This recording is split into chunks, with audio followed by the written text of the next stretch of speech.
It's fine. Keep on going with your projections. That's what humanity does, right? They get triggered, they project some stuff, and then they're like, "Oh, thanks. I'll receive this. It's not for me, but I'll receive it. Thank you very much. Do you have another present?" It's a good topic, by the way. Triggers. It's a very, very important topic, especially if we're talking about the art of being human. Then one of the things that is part of the human life is getting triggered by everything around us. But then the question is, if we do get triggered, how do we deal with that? We never see what is. We always see what we think is, we never see the real truth, but always some form of a projection. And then in those moments, it comes up so strongly, man. Crazy experience. And we're live. We are. Back again in the scene.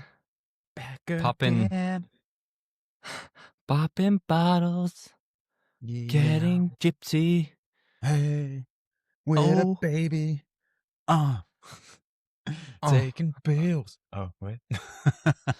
Yeah, supplement. Very important supplement. Very good for your health. Hitting me with that Xanax, man. Yeah. Give me some. I took a pill in Croatia to show Martin I am cool. He skinny dipped in Croatia. And then he thought he was a bull. Woo! Oh, yeah. I see a hit song coming up. So how are you, man? Where that's going today. Hey. Well, yeah, I'm honestly getting a little bit triggered when you're saying these things, man. I'm feeling like you're not taking my space, seriously, my private space. Sorry, man. Sorry. Thanks for giving me the border. I mean, it's really important for me. So thank you for that. Yeah, I appreciate it. Yeah. Yeah. Or I could say, you know what? I was the one that was being triggered by you flirting with me. Maybe I should solve something within myself and not project it onto you. It's fine. Keep on going with your projections. That's what humanity does, right? They get triggered, they project some stuff, and then they're like, "Oh, thanks. I'll receive this. It's not for me, but I'll receive it. Thank you very much. Do you have another present?" Yeah, except for that, the reaction is usually not so much joy if they give presents that are negative projections. No, they give the same back, right? They project back. It's like an ongoing projection. And you still, heard me, I heard you. Exactly, but what did you hear? Exactly. Not Fighting enough fire with fire, but you're not even sure if that fire that came from the other is really fire. It's just your interpretation of the fire as well. Yeah. It's a good topic, by the way, triggers. It's a very, very important topic, especially if we're talking about the art of being human.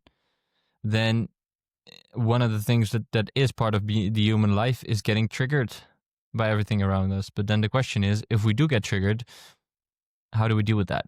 Because it is indeed sometimes so easy to go into projecting that then onto the situation. Someone is saying something and then you get triggered by what they said, and now they're the bad person and they should never say something like that, and how could they? And then you go and gossip about them to your friends, and then together with your friends you're like bitter about this person and why they're there, and then you start projecting so much of this shit that's actually just invitations. You have a recent example? Invitations. I think something that's really, really clearly showing always in our relationship. I think that relationships are the most intense and sometimes beautiful from an artistic point of view, but intense way of how triggers are coming up, right? Because triggers, I'm reading also again the book from Jan Geurts, Addicted to Love. Yeah. And he also says it so beautifully that the value that someone gives us is depending on how much we value them.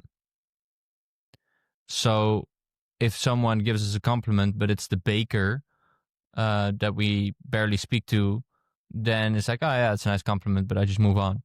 But if it's that one person that you're in love with, or it's your favorite idol that's giving you a compliment, now it's like it goes into your system for weeks or months, or it becomes even a core belief system of like, I am this person because they told you and they are so valuable.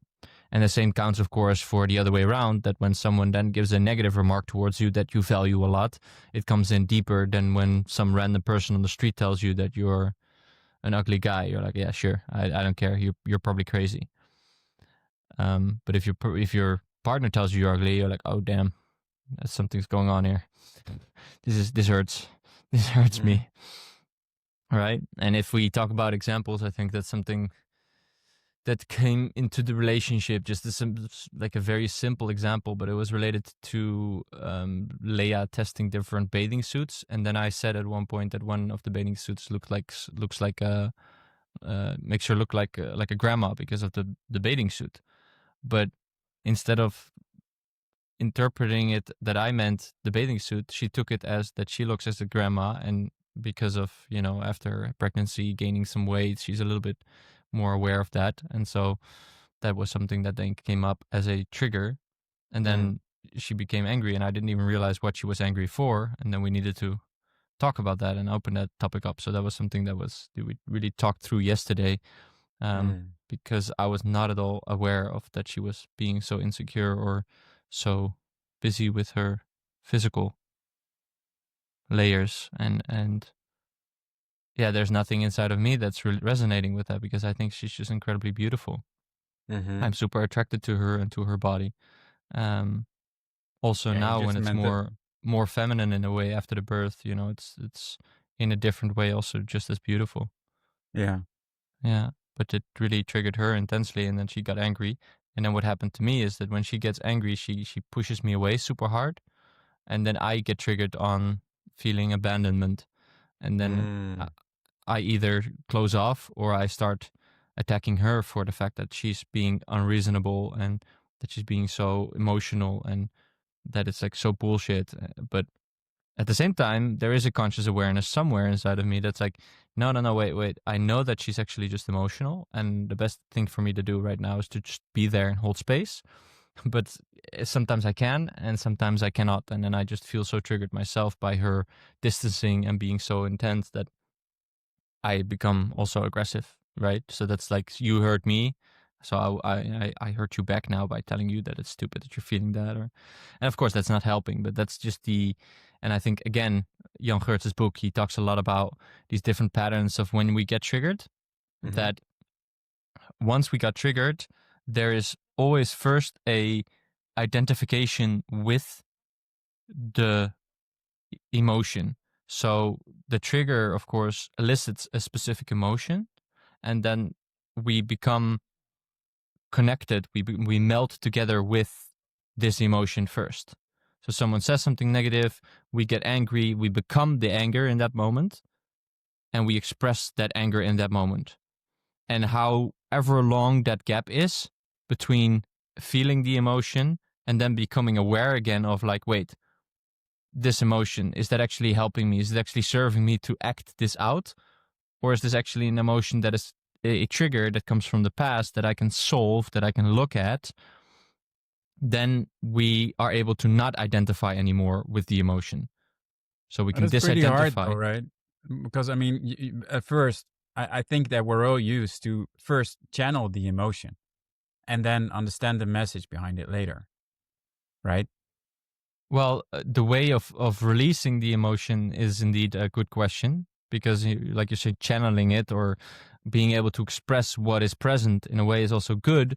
It's just that it needs a very good surrounding to do that. Because if, for example, you get angry and you have your kid there and you start screaming at your kid or something, that's just causing also trauma for your kid. So it's not the right way to just fully identify with the emotion and then express it whenever it comes up. But it's good to already know, okay, I'm noticing that this emotion is surfacing.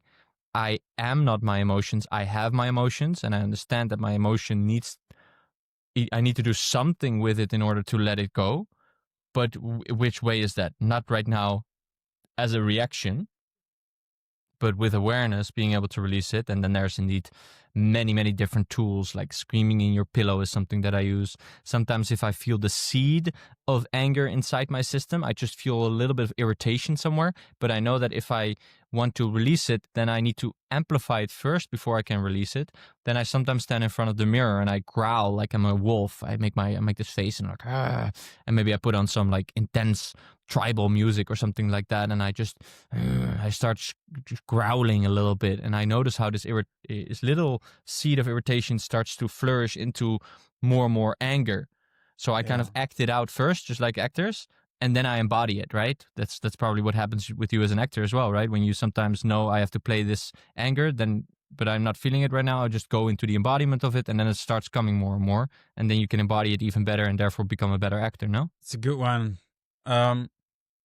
When it comes to whatever emotion there is, I usually first go to a pure state of relaxation, of releasing the tension. And then from that, yeah, more like relaxed or calm zone, then I channel the emotion. So I don't necessarily go into, but I mean, that's like a method that you can use. It's more like morphing. What you're saying right now is more like morphing. You go into sort of like an animal morph, to to let your body feel the existence of an emotion that is Mm-hmm. new, Mm-hmm. but also in the core already triggered a little bit with the growling with Yeah. that's morphing. So Okay. I could use it, but I would use it, when it's for a scene where I have to play either a killer or I have to construct like a fighting scene or a stunt scene. Mm-hmm. Then I would use that kind of energy, because then I need that wolf energy. Then I need that leniency. That it's also like it also immediately changes your physique, right? Yeah, exactly. But I mean, that's just Yeah. an example of the emotion, right? Like the other side could be sadness, and then making yourself Yeah. small, laying in your bed, making yourself small, and just maybe amplifying thoughts of sadness so that you can embody that feeling, but somehow in a conscious way.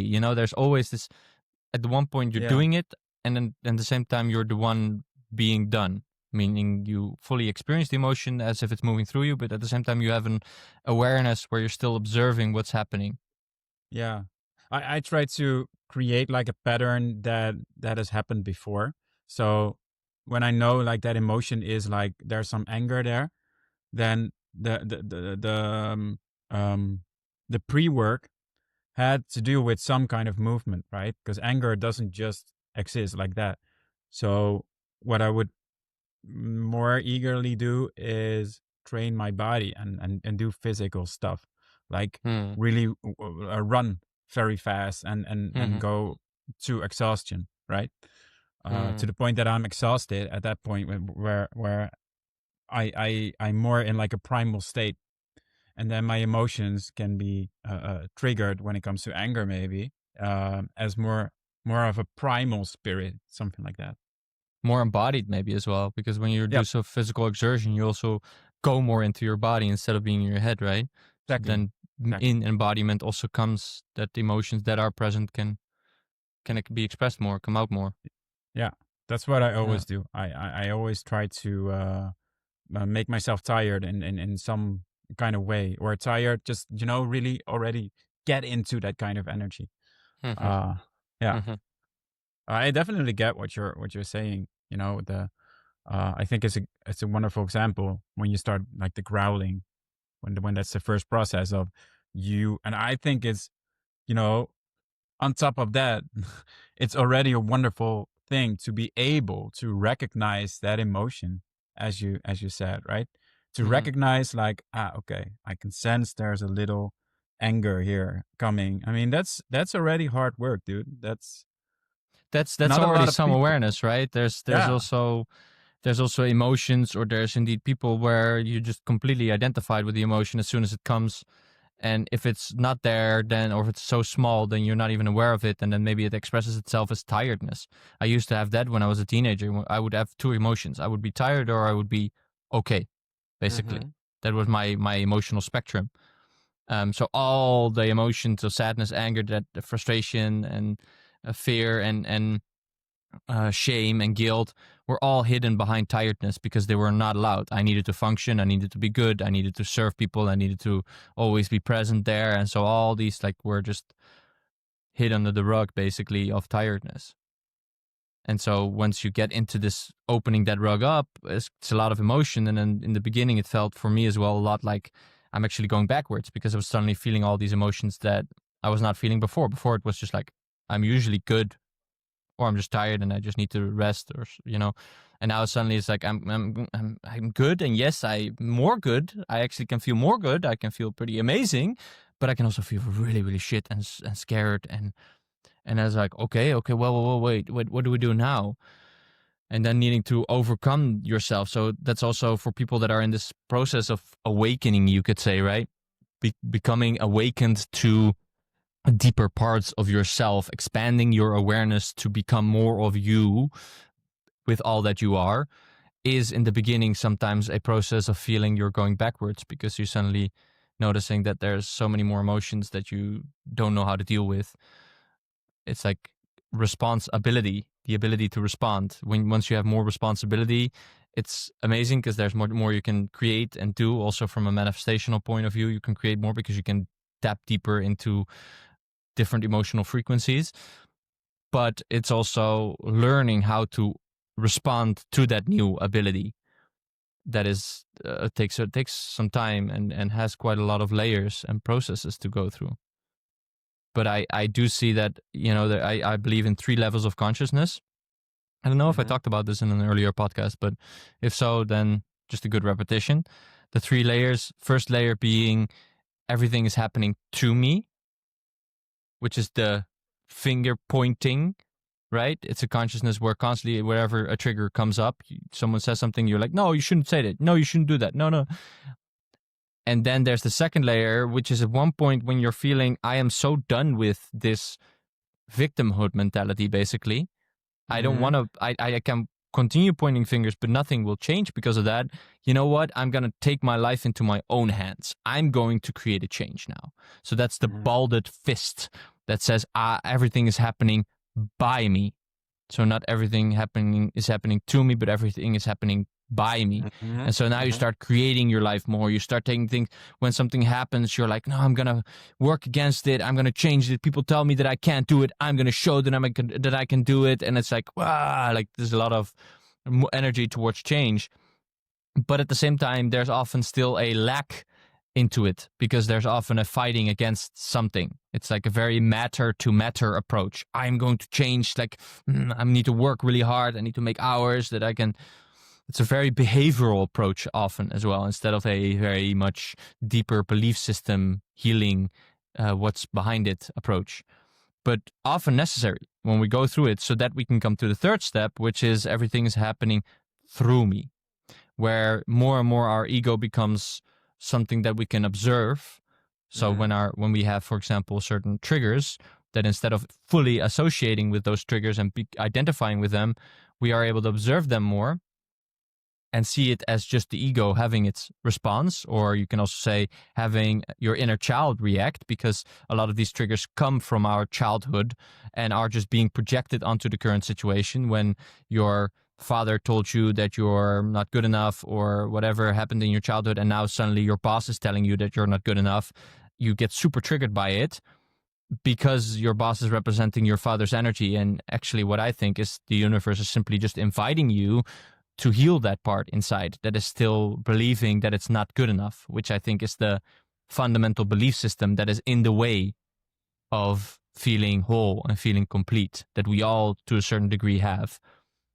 And whenever that part is being triggered, when we are in this third level of consciousness where everything is happening through us, we can disidentify a little bit more from the ego, observe that emotion, release it in a way that it needs to be released, which, like I said, can be done through this in front of the mirror exercise, screaming in the pillow of its anger, but also breath work, or having a dialogue with your inner child, for example, simply sharing with someone, closing your eyes, sitting in meditation, just observing where you can feel that emotion inside your system and seeing if you can just be with it instead of identifying with the thoughts that are related to the emotion, right? Because I believe always that when an emotion is feelable, there's thoughts that are related to that emotion. And if we fully identify with an emotion of anger, we're going to have angry thoughts, right? Simple as that. If we feel very sad, we're going to have sad thoughts.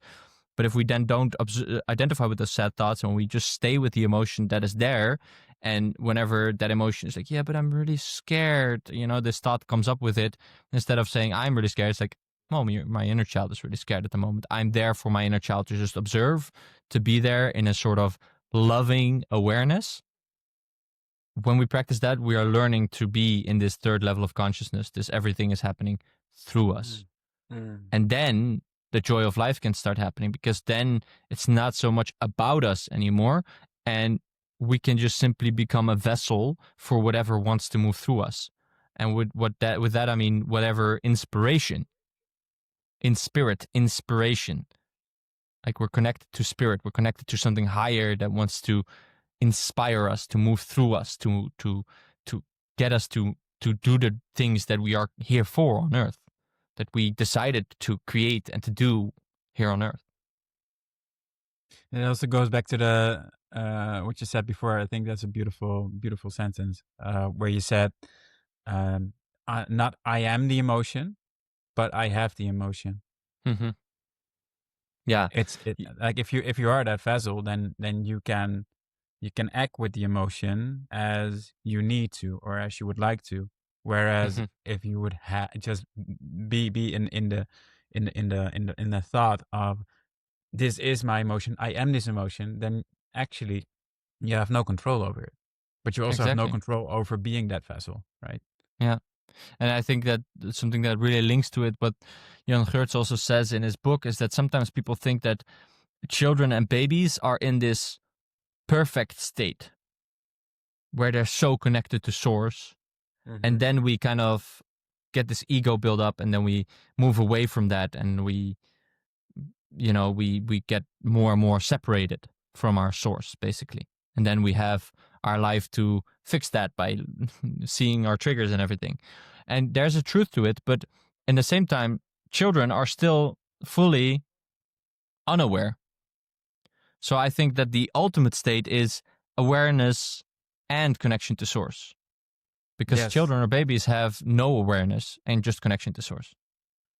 So, once we have this awareness as well at the same time, then we are very much in a state of being able to get there ourselves and to create it ourselves and to observe and to appreciate also what we are experiencing, because we've also already experienced other things, right? Like I don't know if you remember that, but I used to think always like, well, when I was, for example, in elementary school, I was thinking like, yeah, I have to go to school and I have so many things that I need to do or something like that. And then you move to high school where you have more things to do and there's more responsibility. And then suddenly elementary school looks easy and nice and fun. But once you were there, it was not. And then you move on to the next, you move to university, for example, or to a job. And then you're like, oh, high school was such a chill time, actually. You recognize that? Well, yeah, to a certain extent. I mean, yeah, no, definitely to a certain extent. Yeah. Although at some point it stopped for me. I like at the prior moment or period where I'm right now. I mean, I'm doing what I love. I don't see it as. Exactly, but it's also what Jan Geurts says, the pinnacle of our identification with our ego is usually in our teenage times, like puberty and everything, because then we're so focused on trying to get validation, which is the core essence of what the ego wants. It wants to receive love and validation from the outside, and it creates all sorts of egoic patterns, ways of being, behaviors, in order to get as much love as we can. And in our puberty, when we're so looking to our peers and we're constantly trying to identify with specific groups, I have to wear this kind of hair, this kind of clothing, I have to talk in this kind of way in order to fit in. And, if you have a teenage girl in her puberty that is being rejected by her group, she can be devastated by it for weeks because she's like so identified with this part. And then we become a little bit older and we start actually being able to less identify and more observe these parts. And of course, a little side note is once you start doing the conscious work, because there's people that are older and that are completely, I think, still identified with constantly wanting this validation and do not have so much awareness to observe. But as soon as you're hearing this podcast, you might open up a space of consciousness there. You might actually realize that you're thinking, well, actually, I also have this trigger, and I was actually always just, projecting it onto this person that they were triggering me. But what if I wouldn't do that?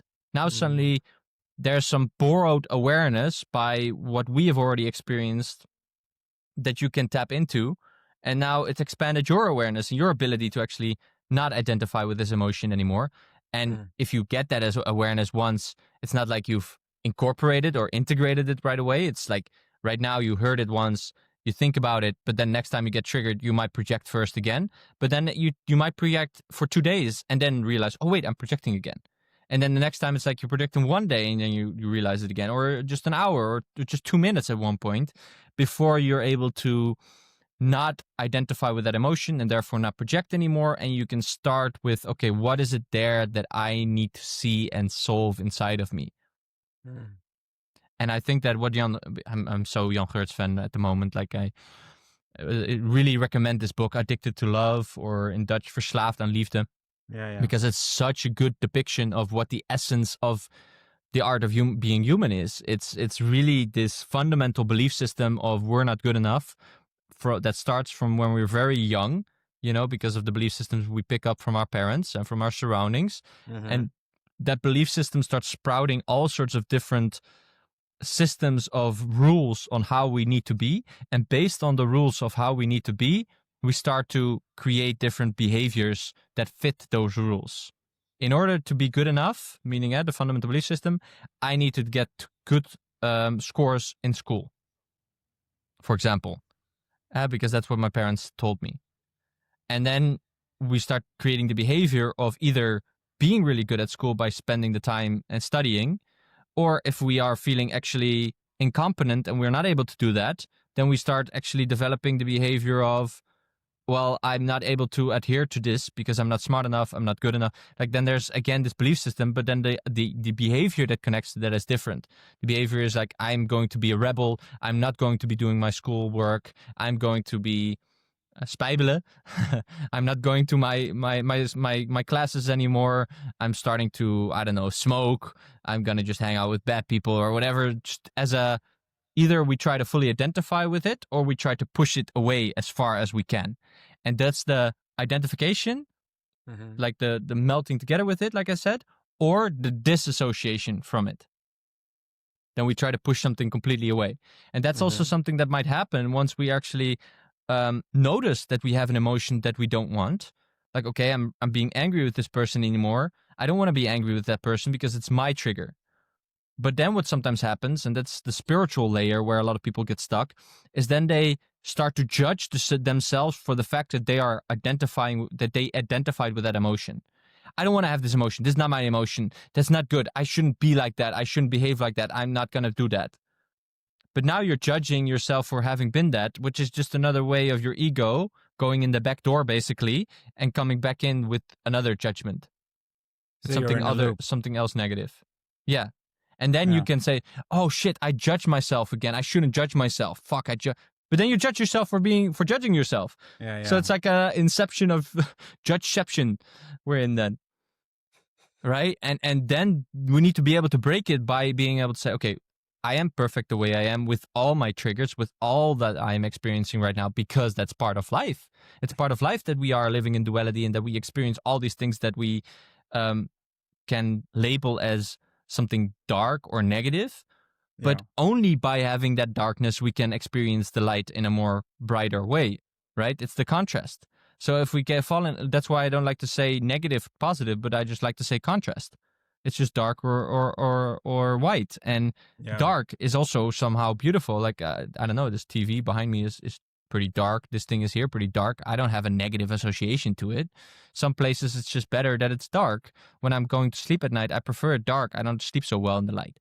It's like, then it just suddenly doesn't, like, it loses this value judgment of something being wrong or right. And then we can step out of this other layer that comes up with, which is this disassociation layer. I still have to escape from the visual of when you portray this judge-ception, where I see like a judge going like, well, you've been convicted for, and then you see the other person sitting there who's being the victim, and it's the same person. Yeah. Wow. Yeah. That is poetic. That is poetic. But it's so true. It is and I think true. that's How many times if do we do that? I mean, so many times, right? yeah. I mean, I can also, I can also refer to it to my own life where I was the judge and the victim at the same time. Just because you created like such a loop and such a tunnel vision awareness, that okay, so how the hell do you get out of there? I mean, it's good to be aware of it. How do you get out of it? What would be your take on that? Yeah, I mean, I think the essence. I think we could go deeper into one of the things that we've just talked about, right? Because I was talking about, okay, you're getting the triggers. Yeah. Then we need to learn to not identify with the triggers, which I think the best way of doing that is spending more time in silence and in meditation. Because once we are able to shut ourselves off from the five senses reality, from the continuous seeing and hearing and feeling what is going on outside of us, where we're just a constant reaction to what's happening around us, we go within and we stop getting the triggers, because when you're going within, the chance of you getting triggered is much smaller. And then to be able to slow down enough so that you can start actually feeling, that you can truly feel what is right now happening in my system. And once we just spent more and more time doing that, and I've literally, with these vipassanas that I shared, right, that meditating for 10 days, 12 hours a day, and I'm not saying that's what you have to do, but that was definitely a way for me to learn how to disidentify from all of my emotions and to just have a constant awareness, basically. That whenever I'm going through my day and I'm doing all the things that I'm doing, there is this constant, not just awareness about my outside world, but also of my inside world. What am I feeling? What is happening inside of me? So that once something is triggering me, I am quicker able to go inside and to just observe, instead of react. And I know I'm not enlightened, and no, I'm not always perfect on that. And depending on the intensity of the trigger, if I look at the situation with Leia 2 days ago, when then she goes into this aggressive I am wrong mode, where she becomes very cold, distant, but also angry with me, then I get so triggered in this part of feeling abandoned, that then I'm still having the thought as well, like, okay, she's just having emotions, and at the same time I can't fully disidentify with the emotion of feeling a victim of her anger, and feeling that she's unreasonable and that she's not allowed to be like that. Because, like, and of course that's what you said, when we are a victim we're also judging, right? We are become and the victim and the perpetrator, because I'm a victim of someone doing something that's wrong, so I'm also perpetrating the thing that they are doing as wrong, and then we're in this constant loop. And yeah, it's not always easy, but it does become easier with meditation. Yeah. We are always, if we see something inside of someone else that we do not like, it's because we either identify with it ourselves and we have it in ourselves, we're completely melted together with it, or we have disassociated from it, meaning we have noticed that we were like that and we didn't want to be like that anymore, so we were pushing away from it, and therefore we push away from it on the person that we see doing that same behavior.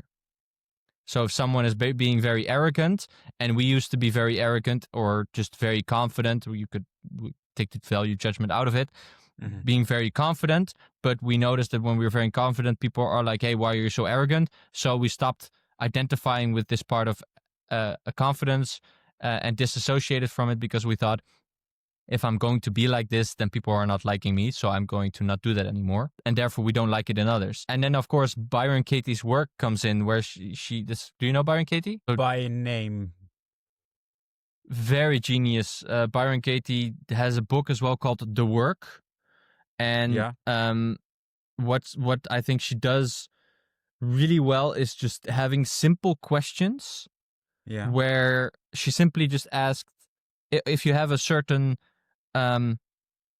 stressful thought or stressful situation, or where you're projecting something, then the 4 questions are: is it true?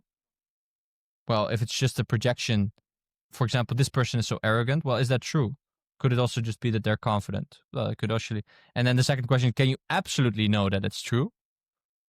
So you really get clear on, okay, is that could it be just a belief system? So meaning you're already disidentifying from the thought. And then the third question is, how do you react? What happens when you believe that thought? So you start noticing, okay, if I believe this thought that someone is arrogant, then what happens in me is that I start repulsing that person, because they're so only focused on themselves and so manipulative, and they think they're the best, but they're just and I start feeling this irritation or anger within me. And the fourth question is, who would you be without that thought? Meaning, okay, if I would not think they are arrogant, but I would think something completely different, then what would I then feel? Well, I wouldn't feel so angry anymore. Man, I would just probably be like, if you would have been in the same space where I was at while I was attending a birthday from one of my good friends, and you would have done these 4 steps, that would have saved me so much. And now I gotta know the story. Now I gotta know the story. What happened? How did you identify with certain emotions and thoughts? And what was your reaction? How did you behave? And what kind of shit did you do? God, dude, I oh my God, I kind of screwed the party a little bit. So I was on a little acid, right? Just a little, not that much. It was in a little spray, and someone had it at the party, and they were like, "Hey, yeah, this is fun." So I asked, "What is it?" And I said, "Just a little acid, but it's fine." I mean, I did acid or LSD before, right? No problem. I mean, I used to love it. So okay, so I take it. Prior to the party, I was at a market, and at that market, I saw a vase which was beautiful, like German style, by the way, old German style. I got it because I wanted to give that as a present to the girlfriend of one of my best friends, right? So because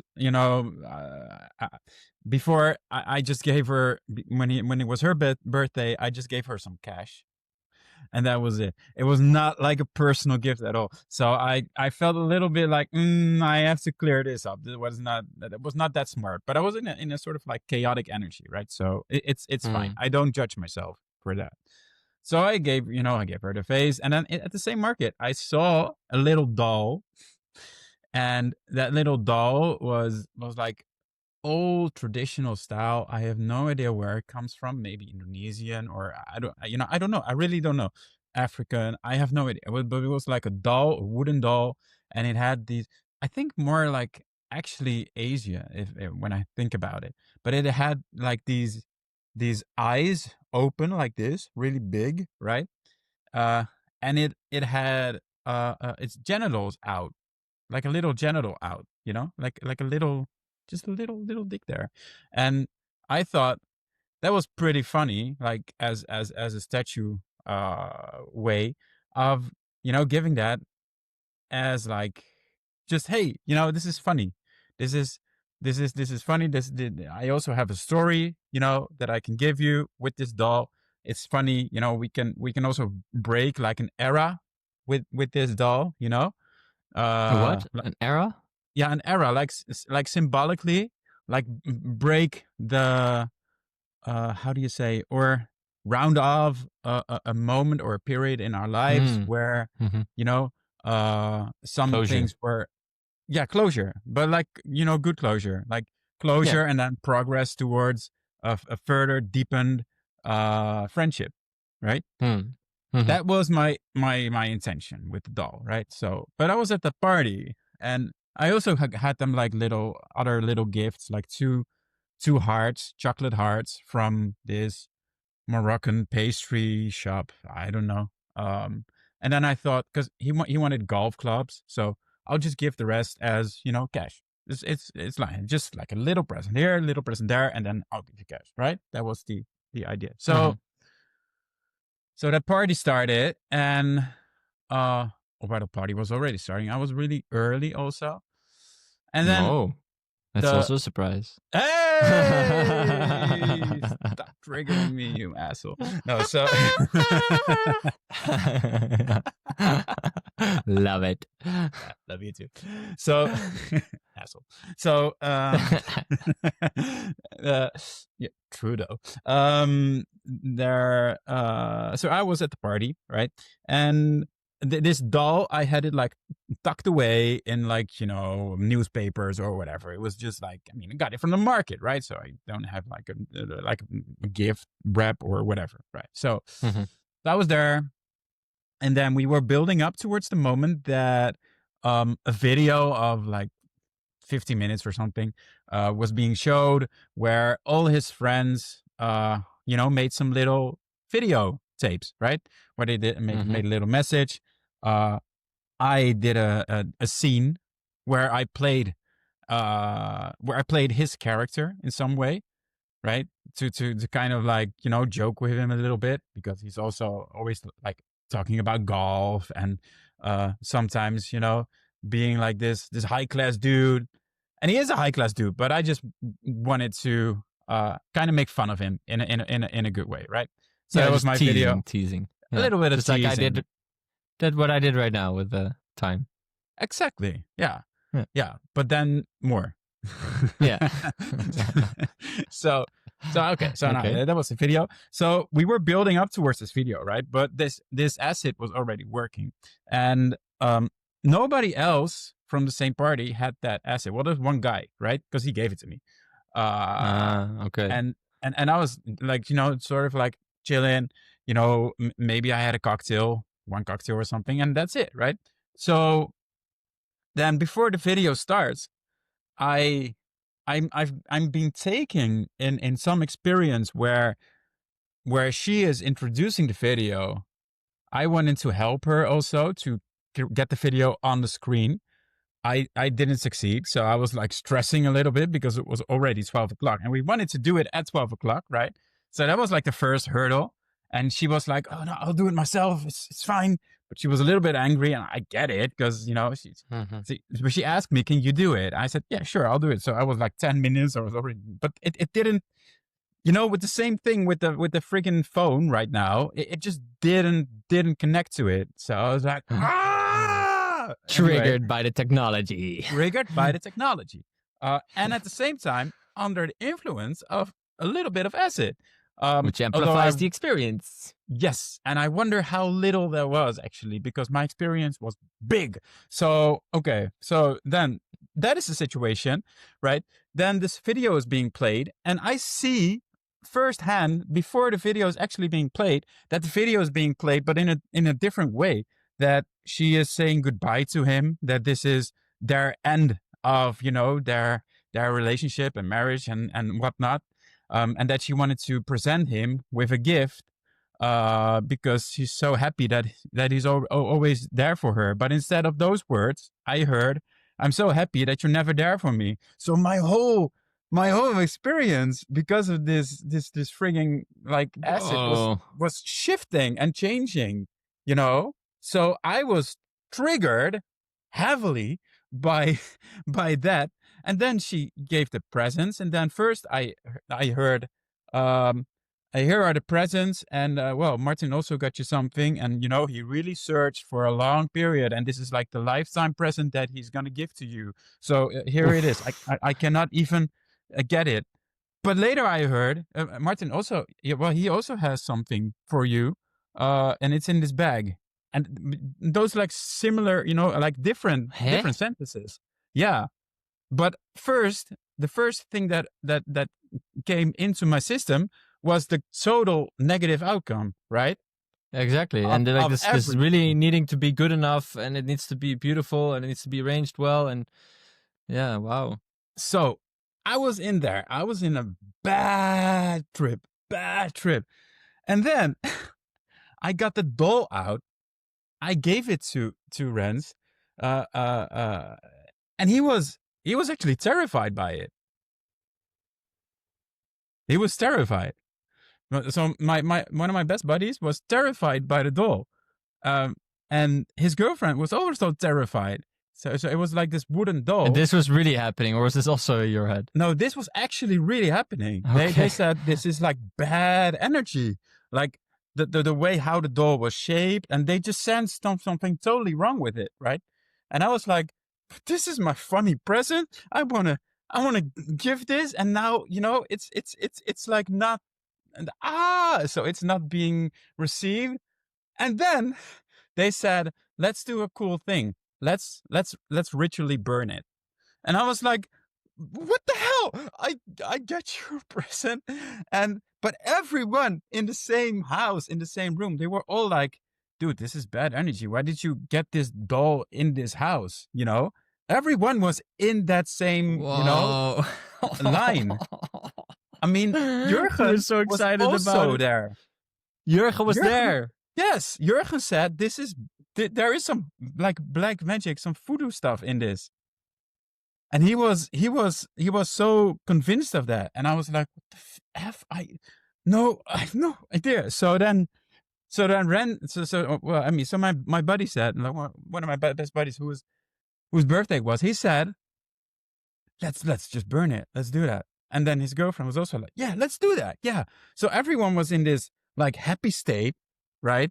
Where they were like, yeah, we're gonna burn a statue, like let all this bad energy out. Yeah, cool. Let's Which do could this. be fun. Yeah. Which could be fun. And I was like, they're gonna burn my present. they're gonna burn it. Like, But maybe that was the present. The maybe fact that that was, you gave something that needs to be released. well, exactly. You're exactly at the very core of the whole thing. But at that moment, I had no idea. Like, You were and- completely identified with the emotion of being so Yes, triggered by the fact that they yes. wanted to burn your present, and it's like, well, they don't value you. Yes. And then they said, well, Martin, we give you the honor. So we were outside, and I was okay. So I started like lighting it, but still totally like in this like, oh, I'm burning my present, and they want to burn it. They want to burn my love. So I was like, oh, fucking hell. So okay. So That's a painful association. yeah. So I burned it. I tried to. I couldn't, start the rest of it, but it was sort of burning. Jurgen did the rest, right? So he said, "I'll do the ritual for you," because he saw like I was in a different state, right? And Oof. after that, I went to a room, like a solitary room in that house. I didn't attend the party anymore because I was under the impression, I was in the whole trigger of the thought that everyone like wanted me away there. So I was like, okay, so they didn't want my present. They wanted to burn it. So and maybe they're also gonna attack me because I took something with like bad energy here. That whole, like, it twisted my mind and my feelings. And then like, there was a good friend of mine coming in, and he wanted to share something really personal about us and our experiences together. Into the And room you were in. yeah. He entered the room where I was like, and then he talked about it. Then there was also Jurgen was also there, and then he sort of like counseled that conversation in some way. And I understood the core where the conversation was about, right? Because it was it had to do with the energy that was actually also connected to the doll, but then in the symbolic message, right? So he wanted to talk about how free you can feel, and how that state of being free, or allowing yourself to tap into whatever kind of a love, or affection or attention, could also harm friendships, right? Which was a Yeah. beautiful conversation. And but I was in sort of like, I was in this energy You had no of, space actually for it in that sense, and therefore you were no, I interpreting was in this, everything through this filter of I'm not good enough, right? yeah. So I was still in this whole like Poof. guilt energy, right? And I also like immediately felt guilty about, what he said. I was like, sorry, I never, we should never have done that. I had no control over actually, being me, being myself, my energy, right? So after that conversation ended, I thoroughly felt, okay, this is the last conversation I'm gonna have with him. We're not friends after this, right? So Wow. then he left that room. Then Jurgen had a conversation with me, and he told me like, we need to talk about this, right? This is a different frequency of awareness. You have to prepare yourself for a new beginning. And he just wanted to help me, to get rid of that whole connection that I had with that statue, and why I completely dropped out of my own awareness, right? But how I perceived that was like, this is a new beginning. We're not going to be friends anymore. So Oof. he asked me, Oof. yeah, like, I'm gonna ride you home because no one's, you're not with the car, right? So okay, I'll drive you home. So I was like, okay. So I had to get my stuff. And I was like, oh, okay, I'll get my stuff. So I was prepared when, we were in the car for the conversation that we had in the car, that he was gonna tell me like, okay, so yeah, let's see. We did some sessions. It was nice, but we're not going to be friends anymore because you took this statue and you really, fucked up. That's the whole like state of awareness where I was, Man. right? Damn. Right? Yeah. And then the girlfriend from his girlfriend from one of my best friends, she came in. She hugged me. She was like a little bit of like crying, and then she said something in Iranian, and then I was like, okay. So now she told me something like, "Oh, it was so nice, like knowing you, but I'm so, I have to let this go. I have to let this energy go." They were talking about that like bad energy from the statue the whole time, but I perceived it as bad As energy you. from me, my Mhm. energy, and that was me. So with her, I also felt like, oh, okay, so this is our last goodbye. Okay, so I hugged her. She gave me like a T-shirt because her boyfriend couldn't wear it anymore, and she was like, maybe something for you. And I also felt that T-shirt as, oh, so this is my goodbye gift, like we're erasing a memory for the rest of my life. Yes, exactly. We're erasing this energy, right? Oh my god, man. I took it all, and then I couldn't find my freaking like keys, and I was at the door, right? That's such a like fucked up feeling to know. Okay, I have to go away here. I cannot find my keys. Jurgen was already outside waiting for me. And then, so then he brought me home, and he was like, "What are you talking about, man? I'm not gonna drop you as a friend. I love you." He said, "I was just searching for you the whole time at the party because he wanted to talk to me. He came to the party for me, right? And he saw me in like a state where he couldn't get to me. So that was the first realization that I could switch. And I'm like, oh, okay, so this is not true. I can drop this. That's from when my you mind. were able to disidentify with emotion a bit. Exactly. Yeah. And then when I was home, I like showered a little bit and did some like things to, get rid of this energy and meditated. And I was pretty okay, pretty calm. Then I was sitting at the toilet and, Renz called me, one of my best buddies. And then he said, "Where are you?" And I'm like, well, I'm home because no one wanted me there, and this was like a final goodbye. So but I couldn't even give you a hug. I was, still in this like, and he was like, "What the frick are you talking about? We're all waiting for you. We don't understand why you were gone." And he was like, "I mean, you were clearing crazy energy, but we are waiting for you. We want you here. You need to be here. You're like you're like the guest. We need you. You're part of a home, your family." So I was like, "Yeah, but I was in this whole different energy state." Fucking mindfuck. And then he said, "Okay, get an Uber. Like, come here. Just, I would love that because then we can still celebrate my birthday." So, so I came back. First, his girlfriend was angry at me because she was like, "You fucked the party." Not in a way of that's your fault, but more like this energy that I was in and I couldn't get out of it. She was like, "That fucked the party a little bit." And I'm like, "Yeah, okay, I get that." But I still felt a little hurt by those words, right? And then she said, because of this, still this feeling. She said, "Well, I need to be able to be real with you, right?" So she said, like, I mean, I need to be real with you. I love you. I love you to bits. We all love you. I mean, come on, you're family, but we need to be able to say this because she was like, "I also need to be able to have my emotions, right? It's no judgment towards you. It's just the need to also ventilate that or express it." I was like, "Okay, no, but that's fine. I get that. That's totally fine."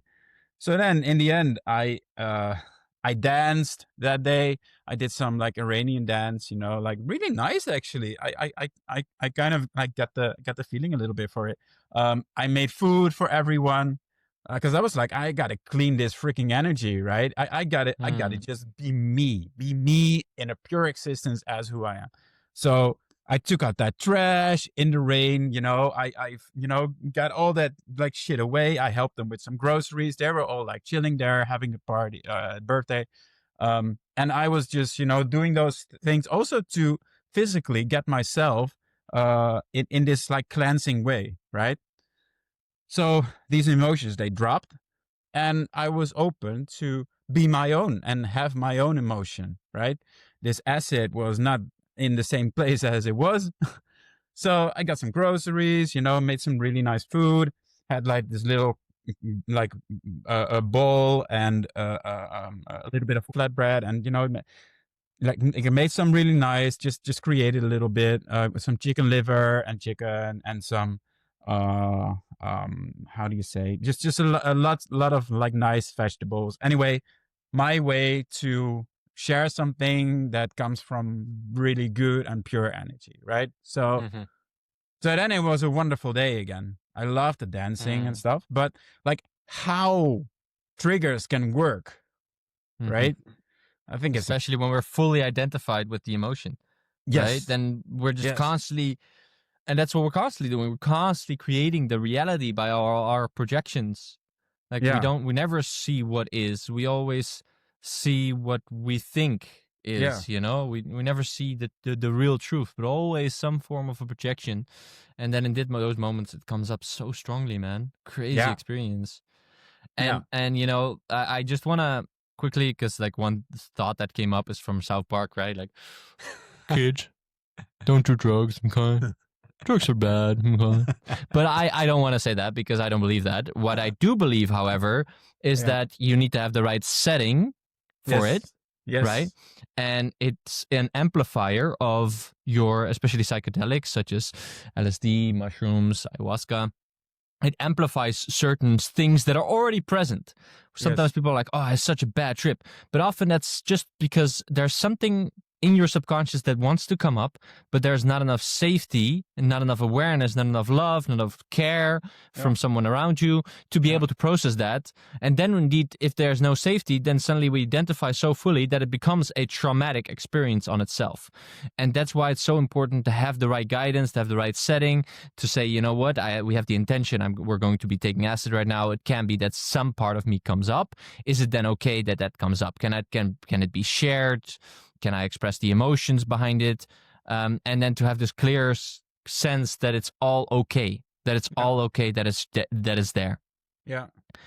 And if that feeling is not there, then we can get so identified and so stuck in it. And then there's no one understanding us completely. And then indeed, there's so many, like I said, the five senses reality is you're giving a gift and now suddenly someone doesn't like the gift and it's like, and this triggers that. And then everyone is against you suddenly. And it's like, whoa, everyone thinks this, but I don't think this. So I must be so wrong. And then suddenly there's so many things happening that we don't have enough awareness. That's why when I run my ayahuasca ceremonies, I always have sacred silence, because words can create so many triggers that if someone speaks a word and you're in a deep trip, it can elicit 1,000 different thoughts in the same time, because your mind is also working 10 times so much faster and you feel emotions much more strongly. So that helps, because when we feel the emotions that are on a deeper layer there, we feel them more strongly. Once we release them, we can also release it on a deeper layer. But if we fully identify with it in that moment, which sometimes happens in an ayahuasca ceremony, when I see someone going through something and they get stuck in it, but then I'm there and I can help them, and I can, maybe with words, maybe with singing, maybe with having a touch on their body, giving them a hug, get them to transform that energy again. And that's why it's so important to be taking that stuff on the right moment, kids. Yeah, Absolutely. So do drugs, but do them in a responsible way. Yes, absolutely. No, not every drug, but I believe truly that psychedelics is such a powerful way of healing and growing. It's just not for every situation. Yeah. Well, and at the same time, I actually had a really big process of healing and growing. And that was my next question, indeed. Like, indeed, does it feel healed and does it feel transformed? Oh yeah, At this point. yeah, absolutely. I mean, and now I can, look back with such a added expense of love and appreciation and thankfulness and also clarity. Mm-hmm. And it's totally, like in hindsight, like burning that statue and the whole process, and then the conversations that we had after it, and also the conversations that I will still have with some of my friends, because it really opened up some things, is absolutely wonderful and so welcome right now. We're in that situation. Oh my. Yeah. And that's why it's so important to do all this work, because I mean, Yes. maybe someone who's listening can identify with your story and think like, yeah, I think that those thoughts more often in my life as well. And then I also fully identify with the reality that I'm not good enough and that everyone is against me. Or, when I had this experience in 2023 with my business and with people in my team, and suddenly certain people thinking that I was manipulative and narcissistic, and not just one person, but a couple of people at the same time, that I suddenly was like starting to doubt also if I was. And that's a fucked up place to be, because now suddenly everything that I'm saying to people, I'm constantly analyzing if I'm being manipulative or narcissistic. Yeah. And then I can't really be authentically myself anymore. And like this part of me inspiring people becomes suddenly me manipulating people. And then suddenly I don't want to do that. So I better be quiet and I better not share myself. And and that was an actual reality, in that sense that people did actually say, hey, I don't want to be around you anymore because you're narcissistic. And then I needed a couple of months, and luckily an amazing girlfriend who was constantly affirming to me like, no, this is not true, like there's nothing. And she's a very aware woman. Like, it's not like she's under my spell or something and therefore she says that. No, she's a very aware and conscious woman that is able to really observe and reflect on situations very well. So she was very much like an anchor to me in that period to show me that it's not true, but that the lesson that was being learned in that moment is this incredible fear of being rejected and this incredible fear of losing people in my life as I've lost my mom when I was 9. And I think that was the purest reflection that the universe was trying to give me in that moment. Can I just be okay with myself regardless if people step out of my life? Just find the balance within myself. And whilst I said that, we passed the 1 hour, 11 minutes and 11 seconds mark. So new beginnings for sure.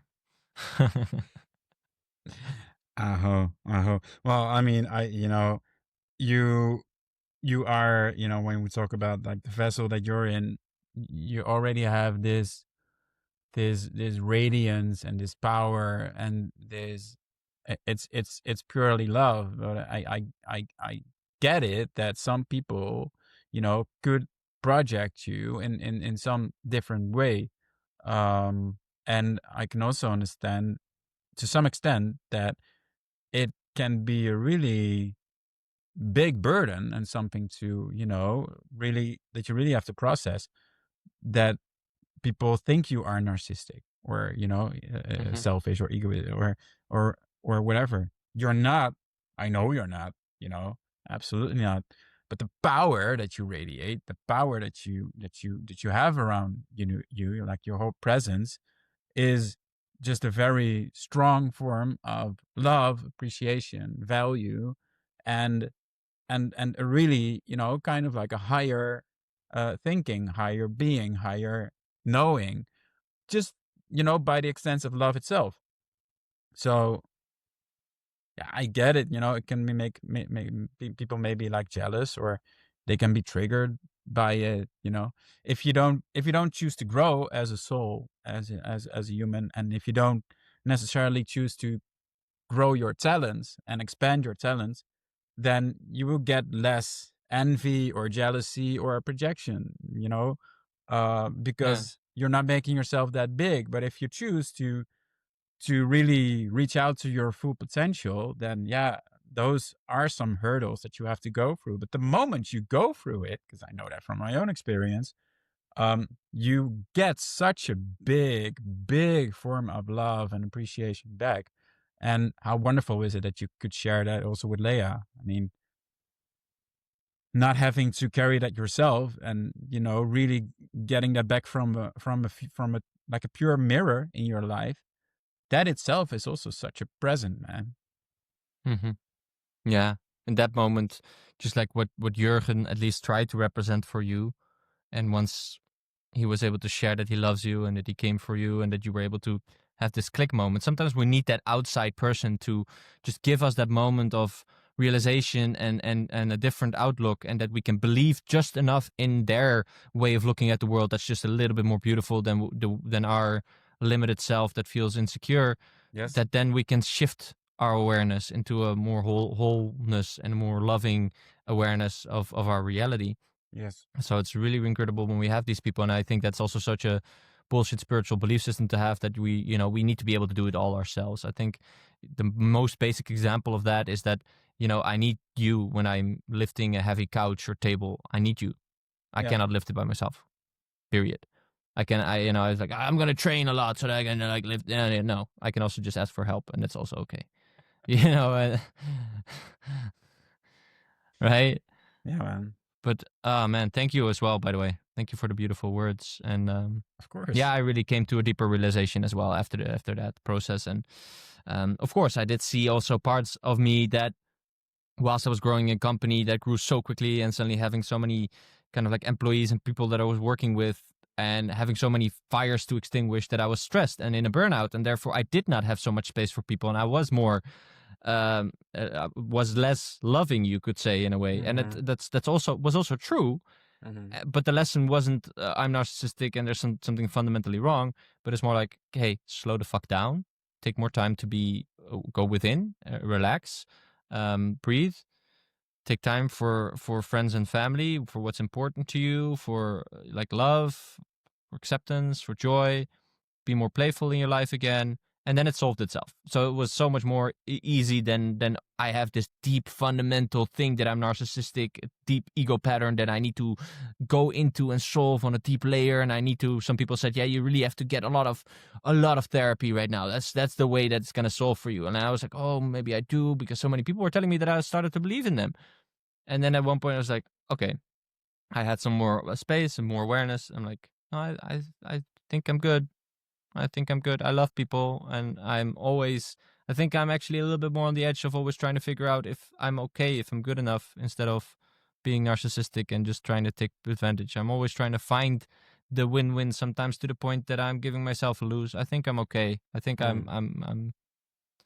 have more work on the other side than that side, But, whew, pump, painful. I could feel you so much when you went through that, because I went through it, and but it's eventually indeed a blessing when you go through it and you come out the other side, because it's more freedom, less dependence on the validation of others, less of this core belief system that's constantly asking us to be validated by the surroundings and that we're not good enough, and more just wholesomeness and love and just pure expression from a joyful place, to the point that next time you go to that party and you bring that doll, suddenly everything switches and everyone is like, hey, that's the best fucking doll I've ever had, because your energy is so amazing.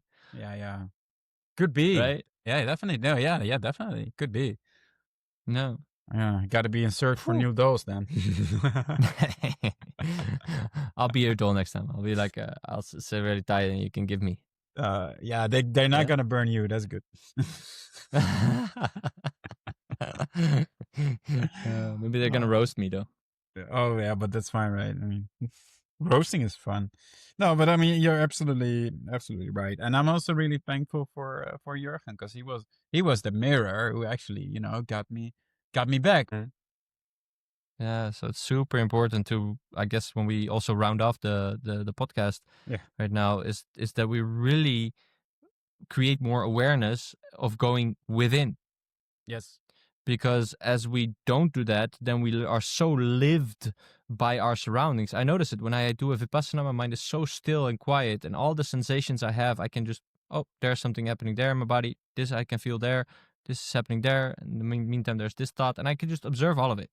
But right now, when I'm so busy in my day-to-day life, then if I sit down, I really need a bit of time before I can come to that place. In the beginning, it's like so much energy. There's so much movement. There's like all sorts of thoughts are popping up. I constantly need to bring my mind back to every second. I need to bring my mind back again to just feeling and being, which is also why meditation sometimes is seen as something really difficult, because you haven't trained this elephant of your mind, It's sometimes a rampant elephant that just runs every single direction, which is a lot of force and a lot of energy. So it's better to be able to learn how to train that inner elephant to be more balanced and to be more observative, so that you can use that energy in a very specific direction.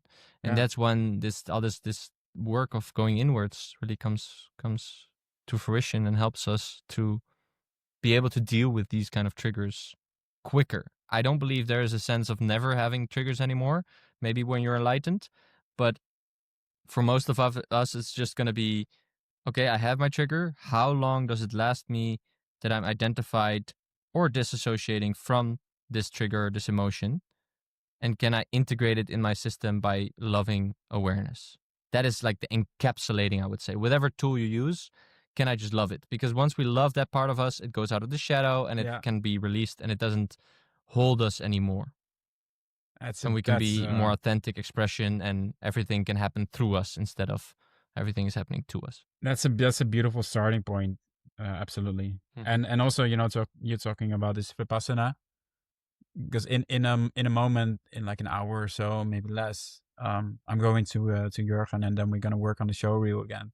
And the first thought that I actually had is to do a guided visual meditation first, to really first sink in, be in the moment, create this intention, set this intention, but first be really just aware of where's your breath, where are we right now? Okay, what is the awareness? Where is our loving awareness? So it's actually a good trigger for me right now to actually even go into that in a more deepened, aware and calm state. Nice. Awesome, brother. That was another beautiful episode with a lot of depth in the triggers. Thank you also for sharing your quite intense and vulnerable story. But I think it's so important that we share these stories, because that really helps. Yeah. And let us know if it helps. by giving a review to this podcast, by sharing in the comments from wherever you are watching or listening to this. Follow us if you want to hear more of these podcasts. And of course, share it. If you notice, hey, there's someone that I know that could really use these insights and these stories, then very welcome to share them. And I wish you all a lot of loving awareness. And thank you for your beautiful, beautiful insights for how, like, the words, how you come up with those words and just really blend them together in this total clear formula. It's a power, brother. So thanks, and thanks for your presence. Thanks for your jokes. Thanks for you being you. Love you, buddy. Thank you, brother. Thank you for your love, and I love you too, man. If I would have been at the party, I would have just said, I love you, I love you, I love you, I love you, I love you, I love you. Yeah, man. I really love you. I really love you. Yes. So thank you, and let's continue this beautiful art of being human and learning the lessons along the way. Aho.